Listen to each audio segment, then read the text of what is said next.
കർത്താവിൻ്റെ പരിശുദ്ധ നാമം വാഴ്ത്തപ്പെടുമാറാകട്ടെ. ദമനിൽ നിന്ന് ഞാൻ നിങ്ങളെ വന്ദനം ചൊല്ലുന്നു. ഒരു വചനഭാഗം ഞാൻ ഇവിടെ നിന്ന് നിങ്ങൾക്ക് കൈമാറുവാൻ ആഗ്രഹിക്കുകയാണ്.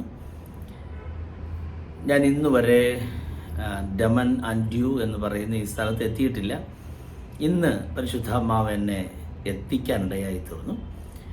97 മുതൽ ഞാൻ ഭാരതത്തിൻ്റെ ഉത്തരേന്ത്യൻ സ്റ്റേറ്റുകളിൽ യാത്ര ചെയ്യുകയും ഗ്രാമങ്ങളിൽ കർത്താവിൻ്റെ വേല ചെയ്തുകൊണ്ടിരിക്കുന്ന അനുഭവങ്ങളാണ്. നമ്മൾ ഇതുവരെ എത്തിപ്പെടാത്ത ഇന്ത്യയുടെ ഓരോ ഗ്രാമങ്ങളിലും ഓരോ സ്റ്റേറ്റിലും ഓരോ യൂണിയൻ ടെറിട്ടറികളിലും ചെല്ലുക എന്നുള്ളത് നമ്മുടെ ഏറ്റവും വലിയ അഭിവാഞ്ചയാണ്. കർത്താവിൻ്റെ വലിയ കൃപയാൽ ഇവിടെ എത്തിച്ചേരാൻ കർത്താവ് അവസരങ്ങളെ തന്നു. ഞാനിവിടെ എത്തിയപ്പോൾ ഇവിടെ അനുഗ്രഹിക്കപ്പെട്ട ചില സെഷൻസുകൾ കർത്താവിൻ്റെ ദാസന്മാർ ക്രമീകരിച്ചിട്ടുണ്ട്. അത് സന്തോഷമാണ്. അതിനേക്കാളെല്ലാം ഉപരി ഇവിടെ എത്തിച്ചേരാൻ പറ്റി. ഞാൻ എപ്പോഴും എൻ്റെ കൂടെയുള്ള കൂട്ടുവേലക്കാരോട് പറയും, നമ്മളൊരു സ്ഥലത്ത് ചെന്നിട്ട് ചില കാര്യങ്ങൾ ചെയ്യുന്നത് ഏറ്റവും വലിയ അനുഗ്രഹമാണ്, ദൈവപ്രവൃത്തിയാണ്. പക്ഷേ അവിടെ ചെല്ലുക എന്നുള്ളതാണ് ഏറ്റവും വലിയ മിഷൻ. അപ്പോൾ എൻ്റെ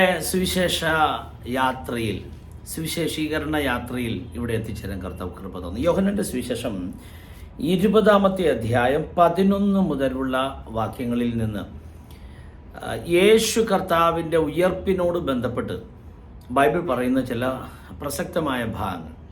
മഗ്ദലക്കാരത്തി മറിയ യേശു കർത്താവിൻ്റെ കല്ലറവാതൊക്കെ ചെന്ന് കുനിഞ്ഞ് നോക്കി കല്ലറയിലേക്ക് നോക്കി കരയുക. 11-ാമത്തെ വാക്യം മുതൽ. അപ്പോൾ അവൾ കണ്ടത് 12-ാം വാക്യം, യേശുവിൻ്റെ ശരീരം കിടന്നിരുന്ന ഇടത്ത് വെള്ളവസ്ത്രം ധരിച്ച 2 ദൂതന്മാർ, ഒരുത്തൻ തലയ്ക്കലും ഒരുത്തൻ കാൽക്കലും ഇരിക്കുന്നത് കണ്ടു.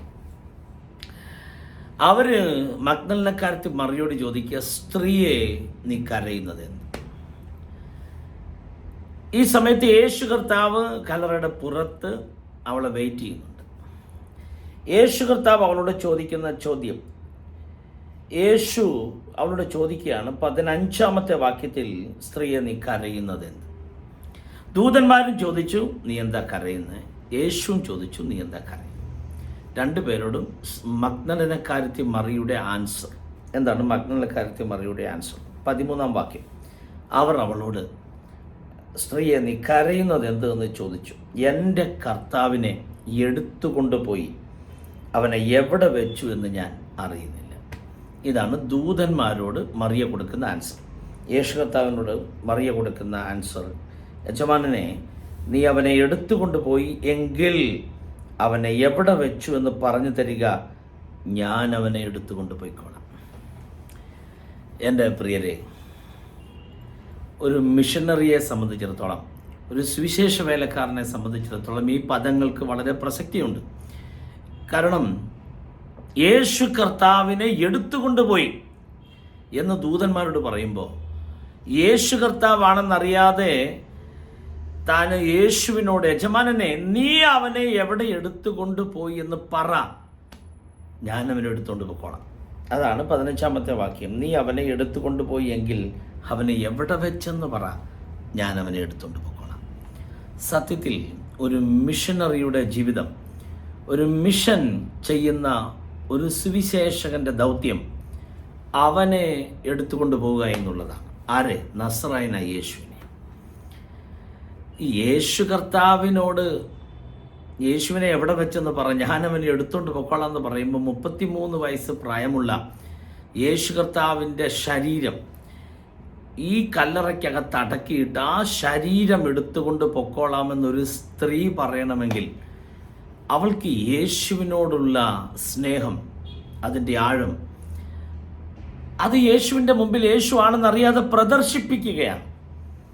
അപ്പോൾ യേശു കർത്താവിൻ്റെ മനസ്സിൽ അവളോടുള്ള സ്നേഹം എത്ര വലുതാണ്. എടുത്തുകൊണ്ട് പോകാൻ വന്നിരിക്കുന്ന മഗ്ദലക്കാരത്തി മറിയ. എന്നെ കേൾക്കുന്ന മിഷണറിമാരെ, നമ്മുടെ കയ്യിൽ വിശുദ്ധ തിരുവെഴുത്തിരിപ്പുണ്ട്. ആദിയിൽ വചനമുണ്ടായിരുന്നു, വചനം ദൈവത്തോടു കൂടെ ആയിരുന്നു, വചനം ദൈവമായിരുന്നു.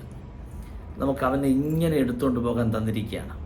ലോകം മുഴുവൻ അവനെ എടുത്തുകൊണ്ട് പോകാൻ. പ്രത്യേകിച്ച് നമ്മൾ ഇന്ത്യയിൽ കർത്താവിൻ്റെ വേല ചെയ്യുന്ന മിഷണറിമാരാകയാൽ ഇന്ത്യയുടെ ഓരോ കുഗ്രാമങ്ങളിലും അവനെ എടുത്തുകൊണ്ട് പോകാൻ കർത്താവ് നമുക്ക് അവസരങ്ങളെ തന്നിരിക്കുകയാണ്. അവനെ എടുത്തുകൊണ്ട് പോകും. നമ്മുടെ ലോകം പണിയാതെ, നമ്മുടെ പ്രൊജക്റ്റ് ചെയ്ത് തീർക്കാതെ അവനെ എടുത്തുകൊണ്ട് പോകാൻ, അറിഞ്ഞിട്ടില്ലാത്ത ഇടത്ത് അവനെ എടുത്തുകൊണ്ട് പോകാൻ കർത്താവ് നമ്മളെ വിളിച്ചിരിക്കുകയാണ്. ഞാൻ ദൈവത്തെ സ്തുതിക്കുക. ഞാൻ ഈ ഡമൻ ആൻഡ് ഡ്യൂ, ഈ യൂണിയൻ ടെറിട്ടറി, ഈ കേന്ദ്രഭരണ പ്രദേശത്ത് ഇരുന്നു കൊണ്ട് യേശു ക്രിസ്തുവിൻ്റെ നാമത്തിൽ എൻ്റെ ജനത്തെ ഞാൻ ബ്ലസ് ചെയ്യുകയാണ്. അവനെ എടുത്തുകൊണ്ട് പോകുവാൻ, അവനെ എവിടെ വെച്ചെന്ന് പറ, ഞാൻ അവനെ എടുത്തുകൊണ്ട് പോയിക്കോളാം. ഹല്ലേലൂയ. എന്നെ കേൾക്കുന്ന എല്ലാ വേലക്കാരോടും ഞാൻ പറയുന്നു, കർത്താവിനെ എടുത്തുകൊണ്ട് പോകുന്ന ഓരോ അനുഭവങ്ങളാണ് നമുക്ക് ഓരോ വീട്ടിലേക്ക്, ഓരോ വ്യക്തികളുടെ ഹൃദയത്തിലേക്ക്, ഓരോ ഗ്രാമങ്ങളിലേക്ക്, ഓരോ പട്ടണങ്ങളിലേക്ക്, ഓരോ സ്റ്റേറ്റിലേക്ക്, ഓരോ ജില്ലകളിലേക്ക്, ഓരോ രാജ്യങ്ങളിലേക്ക്, യേശുവിനെ അറിയാത്ത സ്ഥലങ്ങളിൽ യേശുവിനെ എടുത്തുകൊണ്ട് പോകാൻ കർത്താവ് നമുക്ക് അവസരങ്ങളെ നൽകിയിരിക്കുകയാണ്. അതുകൊണ്ട് നമുക്ക് അവനെ എടുത്തുകൊണ്ട് പോകാം. അവൻ നമ്മുടെ ഉള്ളിൽ നിന്ന് വാസം ചെയ്യുകയാണ്. അവനുമായിട്ടാണ് നമ്മൾ പോകുന്നത്. ഹല്ലേലൂയ. ശിഷ്യന്മാരോട് യേശു കർത്താവ് പറഞ്ഞു, നിങ്ങൾ പോകുക, നിങ്ങൾ ചെന്ന് ആ പട്ടണത്തിൽ, ആ ഗ്രാമത്തിൽ കർത്താവിനെ എന്നെക്കുറിച്ച് പറയുക, പുറകെ ഞാൻ അങ്ങോട്ട് വരാം. Praise the Lord. ഞാൻ അങ്ങോട്ട് വരാം. ശിഷ്യന്മാരെ അയക്കുകയാണ് യേശു. ഇന്ന് നമ്മൾ യേശു കർത്താവിൻ്റെ സുവിശേഷമായി പോകുമ്പോൾ യേശു പുറകെ അല്ല ചെന്ന് കയറുന്നേ, നമ്മുടെ ഒപ്പം യേശു വന്ന് കയറുകയാണ്. കാരണം നമ്മുടെ ഉള്ളിൽ യേശു വാസം ചെയ്യുകയാണ്. എൻ്റെ സന്ദേശം ഞാൻ നിർത്തട്ടെ. നിങ്ങൾ ദയവായി ഡമൻ ആൻഡ് ഡ്യൂ എന്ന് പറയുന്ന സ്ഥലങ്ങൾക്ക് വേണ്ടി പ്രാർത്ഥിക്കുക. ഇവിടെ അസാധാരണമായ റിവൈവൽ ഉണ്ടാകണം, പരിശുദ്ധാത്മാവിൻ്റെ പകർച്ച ഉണ്ടാകണം. ഇവിടെയുള്ള ദൈവമക്കൾ ആത്മാവിൽ ശക്തരാണ്. ആമേൻ. പോരാട്ടങ്ങളുടെ നടുവിൽ അതിജീവിച്ച് ആത്മാവിൽ തീ പിടിച്ച് നിൽക്കാൻ കഴിയുന്ന, സുവിശേഷത്തിൻ്റെ അഗ്നി പിടിച്ച മിഷണറിമാർ ഇവിടെ എഴുന്നേൽക്കട്ടെ. അങ്ങനെ അസാധാരണമായ വിടുതലുകൾ സർവശക്തനാക്കുന്ന ദൈവം ഈ ഏരിയകളിൽ ചെയ്യട്ടെ. ഞാൻ ഇങ്ങോട്ട് വന്ന വഴിയിലാണ് ദാദ്ര ആൻഡ് നഗർ ഹവേലിയുടെ ബോർഡ് കണ്ടത്. ഞാൻ ആഗ്രഹിക്കുക, എനിക്ക് അവിടെയും കൂടി ഒന്ന് യാത്ര ചെയ്ത് പ്രാർത്ഥിച്ചിട്ട് വേണം തിരിച്ചു പോകുവാൻ. കാരണം ഞാൻ പ്രാർത്ഥിക്കാറുണ്ട് ഓരോ സ്റ്റേറ്റിന് വേണ്ടി. Keralam, Tamil Nadu, Karnataka, Andhra, Goa, Maharashtra, Chhattisgarh, Orissa, Gujarat, Madhya Pradesh, Jharkhand, Bengal, Sikkim, Uttar Pradesh, Rajasthan, Bihar, Arunachal, Assam, Meghalaya, Nagaland, Manipur, Mizoram, Tripura, Delhi, Haryana, Punjab, Uttaranchal, Himachal, Jammu and Kashmir, Dadra and Nagar Haveli, Andaman Nicobar. അതെ, എൻ്റെ വാത്സല്യ പ്രിയപ്പെട്ടവരെ, നമ്മളെല്ലാ സ്റ്റേറ്റുകൾക്ക് വേണ്ടി, എല്ലാ കേന്ദ്രഭരണ പ്രദേശങ്ങൾക്ക് വേണ്ടിയും പ്രാർത്ഥിക്കുന്നവരാണ്. നമുക്കവിടെ പോകാം. ഞാൻ നിങ്ങളെ എൻകറേജ് ചെയ്യുകയാണ്. നമ്മൾ ഈ മണ്ണ് വിട്ട് മാറുന്നതിന് മുമ്പ് ഇന്ത്യ മുഴുവൻ യാത്ര ചെയ്തിരിക്കണം. യേശുവിൻ്റെ നാമത്തിൽ ദേശത്തടക്കി ഭരിക്കുന്ന ദുരാത്മാക്കളെ ശാസിക്കുവാനുള്ള ദൈവാഭിഷേകത്തോടുകൂടെ മൂവ് ചെയ്യാം. അതിനെ കർത്താവ് നിങ്ങളെ സഹായിക്കട്ടെ എന്ന് ആത്മാർത്ഥമായി പ്രാർത്ഥിച്ചു. ഞാൻ ഈ ഡമനിൽ നിന്ന് ഞാൻ നിങ്ങളെ ബ്ലസ് ചെയ്യുന്നു.